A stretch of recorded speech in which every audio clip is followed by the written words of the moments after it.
근대 작가 시민의 초상이라는 책에서 이상진 씨는 당대의 천재로 자부하며 오만한 문명, 문학적 명성을 떨치던 김동인, 작가 김동인에 대해서 다음과 같이 말합니다. 김동인은 1900년에 태어났습니다. 평양 성내 대저택에서 태어났습니다. 7대가 그 집에서 살았다 그러는데요. 그러니까 아주 부잣집 자녀로 태어났습니다. 17년 만에 생긴 아들. 집안 사람의 사랑을 독차지하며 자랐습니다. 15살이 될 때까지 동네 어떤 친구도 사귀지 않을 정도로 보호받고 특권의식 가운데 김동인은 자랐습니다. 부족함이 없이 자란 김동인에게 단 한 사람의 라이벌이 있었다면 그 사람은 학교 친구이자 또 학교 동창인 주요한이었다. 주요한은 찬송가 304장 어머니의 넓은 사랑 귀하고도 귀하다를 작사하신 분입니다. 주요한은 목사님의 아들이고 우리 김동인 씨는 장로님의 아들입니다. 김동인에게 격에 맞는 친구는 주요한이었고 그러나 김동인은 매번 이 주요한에게 선수를 빼앗겼습니다. 유학도 주요한이 동경에 먼저 갔고요. 문학도 주요한이 먼저 관심을 가졌고 학교도 둘 다 1900년생인데 주요한이 1년 먼저 학교 들어갔습니다. 김동인은 주요한에 대한 질투와 동경이 청년 시절 그에게 떠나지 않았고 그는 그 스스로 디자인한 게 아니라 이 질투와 동경에 의해서 자기의 삶을 디자인해갔다고 저자는 말합니다. 일본으로 건너갔습니다. 이제 문학을 하게 된 것도 주요한의 영향입니다. 주요한을 앞지르기 위해서 일본의 모든 책을 다 읽었고 그래서 역시 천재니까 일본어를 잘하게 되었습니다. 그리고 일본에 갔는데 보니까 또 다른 사람이 나타났습니다. 추는 이광수입니다. 그래서 항상 자기 앞에는 추는 이광수가 있다는 겁니다. 자기는 그 그림자에 지나지 않는 것을 발견했고 견딜 수 없어 했다고 합니다. 이광수의 작품에 대해서는 늘 나쁘게 평가했고요. 그 이광수 작가는 소설가는 장편을 적었다면 이 김동인 씨는 의도적으로 단편을 적었다는 겁니다. 우리나라 최초의 동인지인 창조 이것을 주요한 우리 김동인 이런 동인들이 문인들이 만들게 됐는데요.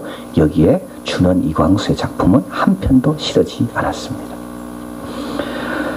김동인에게 형이 있었습니다. 김동원입니다. 이분은 교회 장로님입니다. 사회적 자아가 큰 분이었다고 말합니다.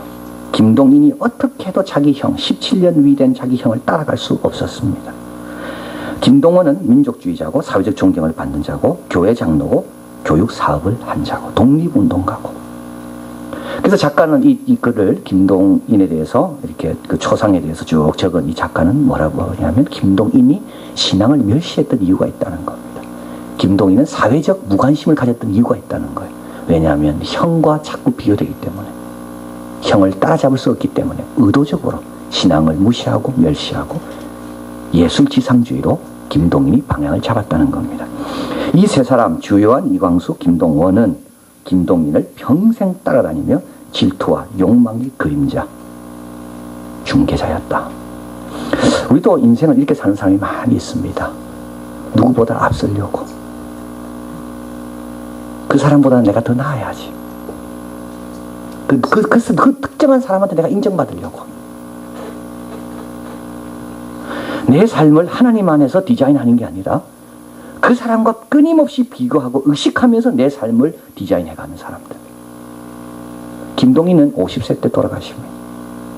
다 떠나고 사업이 실패하고 잠이 오지 않아서 수면제만 먹다가 나중에는 밥에 있는 그 찬밥도 먹지 못하고 혼자 조그만 집에서 죽어갑니다.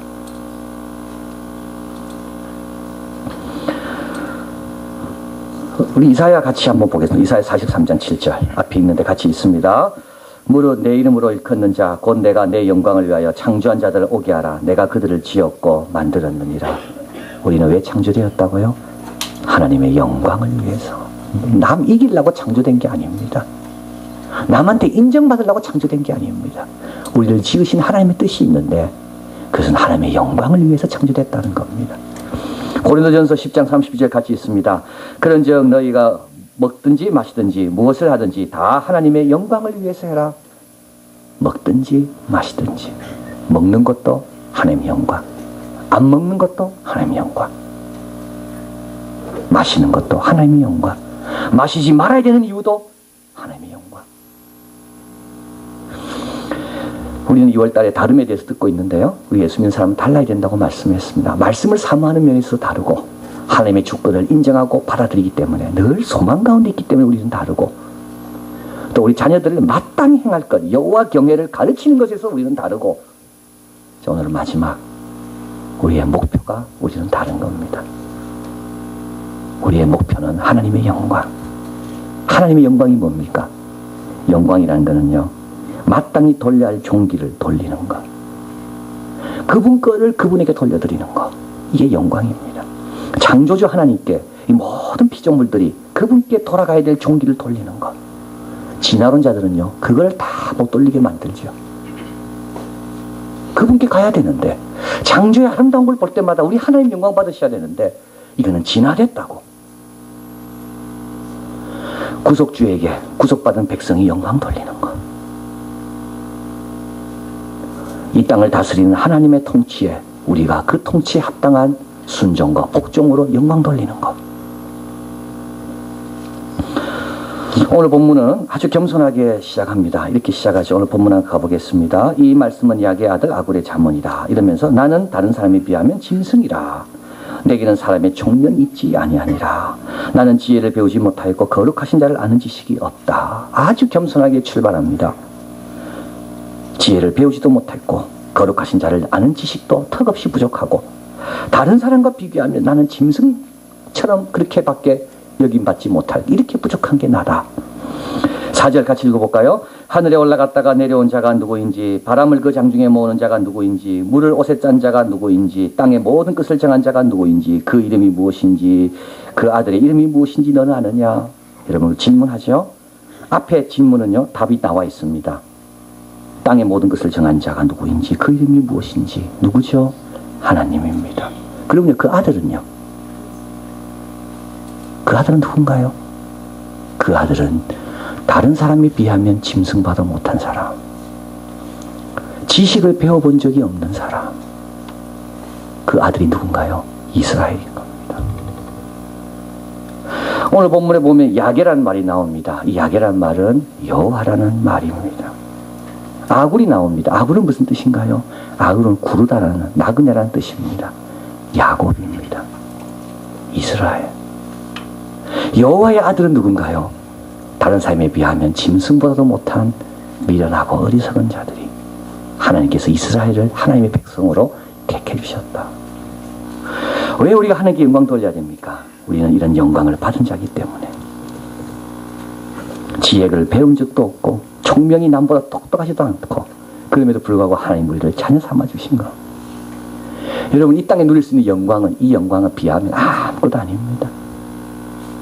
이 땅에 어떤 영광을 누려야 이 하나님의 이 창조주의 자녀의 영광과 우리가 비교할 수가 있겠습니까? 그래서 잠언은 이렇게 시작합니다. 나를 부하게도 마옵시고 가난하게도 마옵시고 내가 부해서 하나님을 잊어버릴까 두렵고 내가 가난하면 하나님 도적질해서 하나님 영광 가릴까 두렵고. 이 기도가 어떻게 나와있나요? 내가 누군가를 알 때 나온 겁니다. 나는 이미 영광 받았어요. 나는 부자 된다고 영광 높아지는 거 아니에요. 내가 가난을 싫어하는데 이유는 단 한 가지. 가난이 무서워서가 아니라 하나님 영광 가질까 봐 가난이 싫은 겁니다.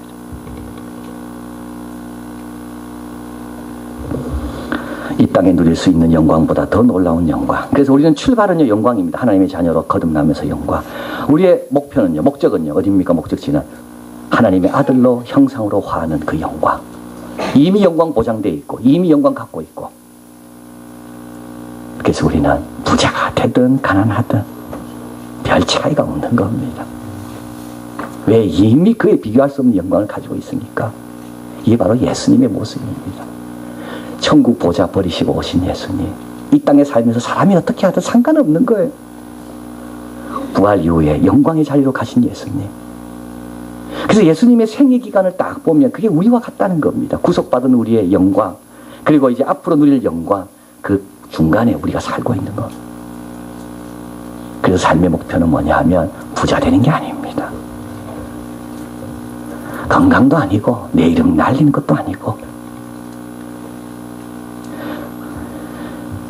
우리 하나님께 드려야 될 것이 이 땅에 있는 백성들이 더 많이 드릴 수 있도록 내가 어떻게 그런 역할을 하는가, 그 길을 만드는가, 그 통로를 만들어 놓는가, 그게 우리의 목표라는 겁니다. 그러면 어떻게 해서 이 땅에서 영광 돌릴 수 있습니까? 오늘 본문에서는 이 땅에서 영광 돌릴 수 있는 방법은 세 가지가 있다고 말합니다. 첫째는 하나님의 말씀을 믿을 때입니다. 오늘 본문에 가보겠습니다. 5절입니다. 하나님의 말씀을 다 순전하며 하나님은 그를 의지하는 자의 방패시니라. 6절, 너는 그 말씀에 더하지 말라. 그가 너를 책망하시겠고 너는 거짓말하는 자가 될까 두려우니라. 하나님 말씀을 그대로 받아들이는 겁니다. 그러면요, 말씀 한 분이 영광 받습니다. 하나님은 이렇게 말씀했는데 자꾸 토를 달아요. 그는 영광 가리는 거죠. 여러분, 하나님 영광 돌리고 싶지요? 그럼 어떻게 해야 돼요? 하나님께 마땅한 거 드리고 싶습니까? 그럼 말씀에 아멘을 응답해야 되는 거예요. 더하지 말라 되어 있습니다. 왜 더합니까? 자꾸 인간적인 생각으로 더하는 겁니다. 근데 그건 거짓말하는 거라고 말합니다. 왜냐하면 진리는 말씀이기 때문에. 전도서 5장 2절에 이렇게 나와 있습니다. 하나님은 하늘에 계시고 너희는 땅에 있으니 마땅히 말을 적게 해라. 입을 함부로 열지 마라. 우리 보지 못하는 건 하나님 보고 계시고 듣지 못하는 건 듣고 계시는 하나님의 말씀 앞에서 보지도 못하고 듣지도 못하면서 함부로 이야기해요. 우리 예수님 하나님 말씀을 얼마나 사랑하시는지 모릅니다. 12살 때 예루살렘 성전에 들어갔을 때 거기 있는 서기관들 앞에서 깜짝 놀라게 만들잖아요. 어떻게 이 말씀을 어디서 배웠는가? 사탄이 공격할 때 말씀으로 다 이겨내시고 부활하신 다음에 엠마오로 가는 제자들을 만났을 때 시편과 모세의 의견과 선지서를 통해서 다 말씀하시고 1.1획도 예수님처럼 부조리한 곳에 산 분이 있습니까? 근데도 예수님은 하나님 말씀, 하나님 주권에 대한 말씀을 조금도 의심하지 않았습니다. 우리 하나님 영광 받으시는 겁니다. 야, 내가 한 말을 그대로 믿구나. 두 번째, 우리 하나님 영광 받으시는 것을 우리가 기도할 때입니다. 오늘 본문에 보면 내가 두 가지 일을 주께 구하여 싸우니 나의 죽기 전에 주시옵소서. 여러분, 이 물은, 이게 목마른 사람이 물을 찾을 때 이 물은 영광 받습니다. 우리 의사 선생님들은요, 환자가 막 아파가지고 괴로워가지고 의사 선생님한테 도와달라고 할 때 영광 받습니다. 선생님들은요, 학생이 찾아와가지고 상담 구할 때 영광 받습니다. 우리 하나님은요, 어려운 일이 있을 때 딴 데 가지 않고 먼저 하나님께 올 때 영광 받으시는 겁니다. 내 능력을 믿구나. 내 뜻을 알고 싶어 하는구나. 내 신실하심을 얘가 알고 있구나. 오늘 본문에 보면 두 가지 기도한다 되어 있습니다. 근데 실제로 기도 제목에는 세 가지 나옵니다. 뭘 뜻할까요? 두 가지 갖고 기도 제목 시작했습니다. 기도하다 보니까 기도 제목이 늘어나는 겁니다. 처음에는 육신적인 필요를 위해 기도했는데 나중에는요, 영적인 필요를 알게 되는 거예요. 왜요? 기도는 교제니까요. 기도는 하나님과 대화하는 거니까. 느헤미야가 처음에 이스라엘 백성의 죄를 10조의 죄를 회개하며 기도했습니다. 그러다가 맨 마지막에 뭐라 기도합니까? 그 한 사람 앞에 은혜를 얻게 해달라고 기도합니다. 기도하다 보면 내가 변하는 겁니다. 그 영광의 자리 앞에 자꾸 서다 보면 나도 모르게 영광의 모습으로 영광 돌리는 삶이 뭔지를 깨닫게 되는 겁니다. E.M. 바운스는 이렇게 말합니다. 기도는 한편 구석으로 밀어 던질 보잘것없는 의무도 살아가면서 틈틈이 생기는 조각 시간에 간단히 해치우는 것도 아니다. 기도는 가장 좋은 시간에, 우리의 황금 시간에 우리의 힘을 다 들여야 하는 것이다. 기도의 골방이 항상 첫째고 연구와 활동은 둘째다. 여러분, 황금 시간에 하나님께 드릴 때 그때 우리 하나님 더 영광 받으시는 겁니다. 아무 낙이 없다고, 아무도 불러주는 곳이 없다고 그때 기도하는 게 아니라 불러주는 사람 많이 있고 내 인생에 가장 바쁘는 황금 시간에 다 제껴두고 먼저 하나님께 나올 때 우리 하나님 영광 받으시는 겁니다. 다니엘이 하루 3번 기도했습니다. 황금 시간이에요. 다니엘이 일생에서 그만큼 높아진 적이 없어요. 근데도 다니엘은 하루 3번 예루살렘을 향해 창문을 열어놓고 무릎을 꿇고 기도한 겁니다. 그러니까 하나님 영광 받으시죠. 모세는 시내산에서 내려올 때 그 얼굴이 영광으로 변했다 그랬습니다. 그래서 사람이 보기에 너무 힘들어서 얼굴을 수건으로 가렸습니다. 하나님의 영광 돌리다 보면 그 영광의 빛을 내가 반사하게 되는 겁니다. 바쁘십니까? 영광 돌릴 좋은 기회인 거예요. 아무 낙이 없다고 하기 전에, 은줄이 끊어지기 전에, 메뚜기도 무겁다고 느끼기 전에 기도하는 겁니다. 하나님 영광 받으십니다. 그리고 크고 은밀한 비밀한 것을 보여주십니다. 그럼 그 다음 기도 제목으로 나아가는 것. 이런 사람이 역사를 바꾸는 것. 마지막으로 하나님의 영광을 드러내기 위해서 또 우리가 해야 될 것이 있습니다. 그것은 하나님이 맡기신 일을 잘 감당하는 겁니다. 말씀 앞으로 나가고 열심히 기도하고 그리고 또 우리의 사명을 감당하는 겁니다. 요한복음 17장은 영광에 대한 책입니다. 요한복음은 영광이 많이 나오죠. 그러나 17장에 와서 영광이 집중적으로 등장합니다. 17장 4절 앞에 스크린 같이 있습니다. 아버지께서 내게 하라고 주신 일을 내가 이루어 아버지를 이 세상에서 영화롭게 하였사오니 하나님께서 맡기신 그 일을 잘 감당할 때 우리 하나님이 또 영광을 받으시는 겁니다. 꼭 기억하십시오. 여기서 세 가지. 첫째는 뭐죠? 다 이루어야지 영광 받습니다. 열정적으로 출발하는 게 중요한 게 아니라 일을 완성시키는 것. 주님이 됐다고 할 때까지 견디는 것. 다 이루어. 두 번째는 뭡니까? 아버지의 일입니다. 하나님의 일을 해야 됩니다. 내 일 열심히 해봤지만 나중에 하나님 모르신다 이야기합니다. 아버지의 일. 하나님께서 나에게 맡기신 일. 2달란트, 5달란트, 1달란트. 여러분 2달란트 받은 사람 1달란트 받아서 기분 나빠할 수 있습니다. 그러나 그럴 필요가 없어요. 천국에서는 다 똑같아요. 천국에서는 다 똑같다니까요. 하나님이 칭찬하는 상급은 다 똑같은 겁니다.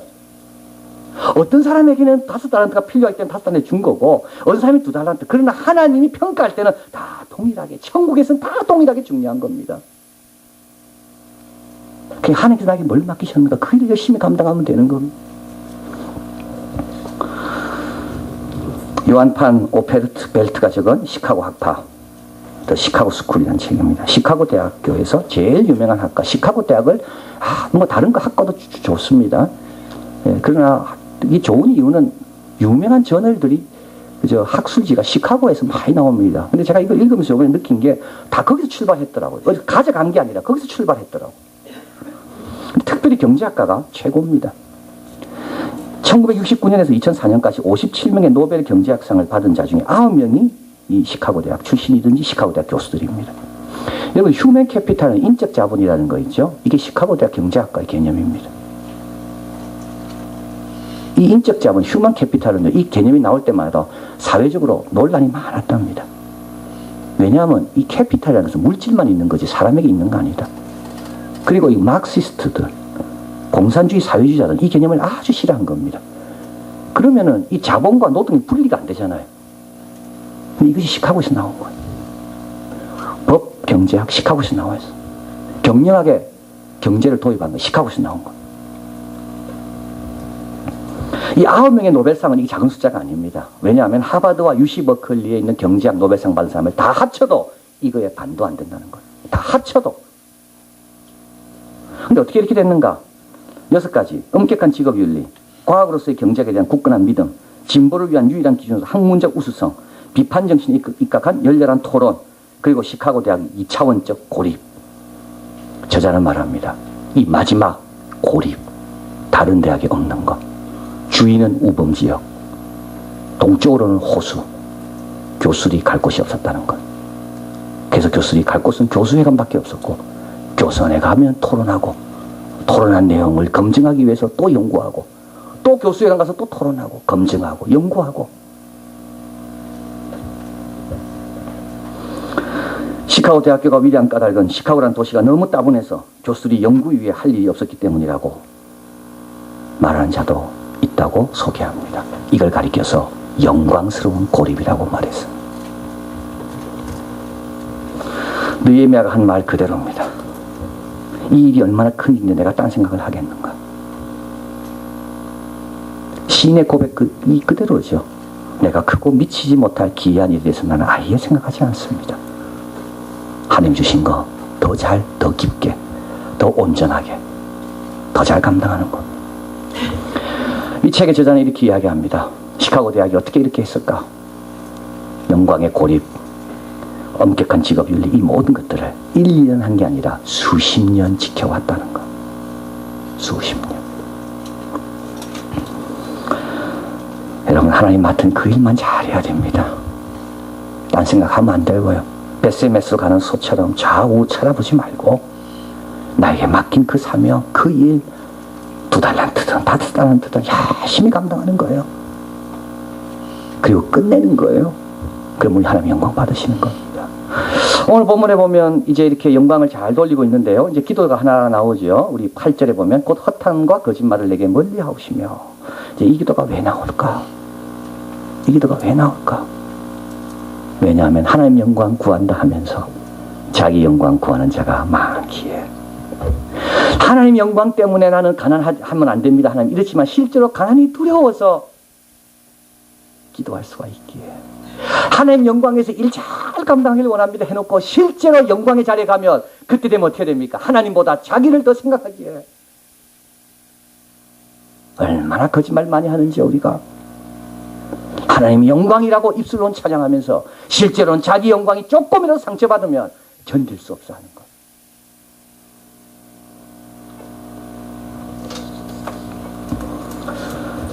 이때 꼭 기억할 것이 있다라고 이야기합니다. 내가 사람들로부터 받으려는 영광은 정말 일시적인 것이다. 아무것도 아니다. 한시적이다. 금방 사라진다.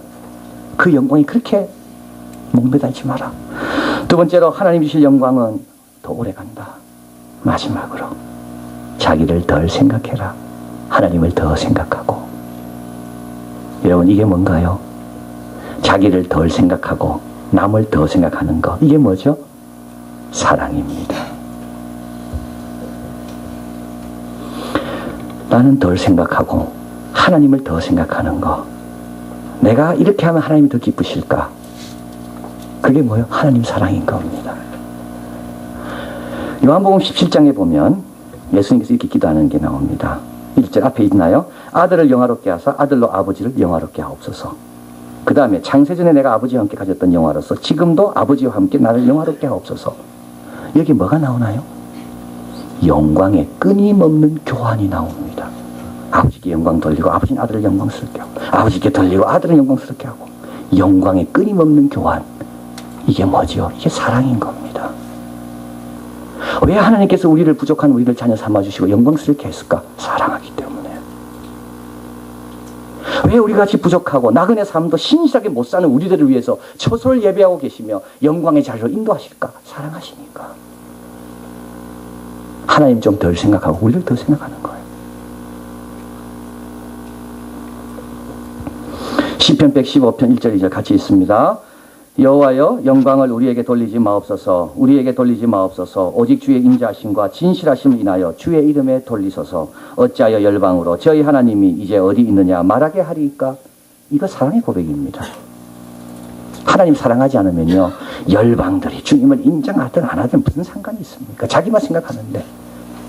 근데 하나님을 더 생각하니까 어찌하여 열방이 하나님이 어디 있냐 말하게 하리까? 영광의 동인이 뭘까요? 영광의 동인은 사랑인 겁니다. 예수님의 주기도문의 그 깊이를 이제 우리가 알게 됩니다.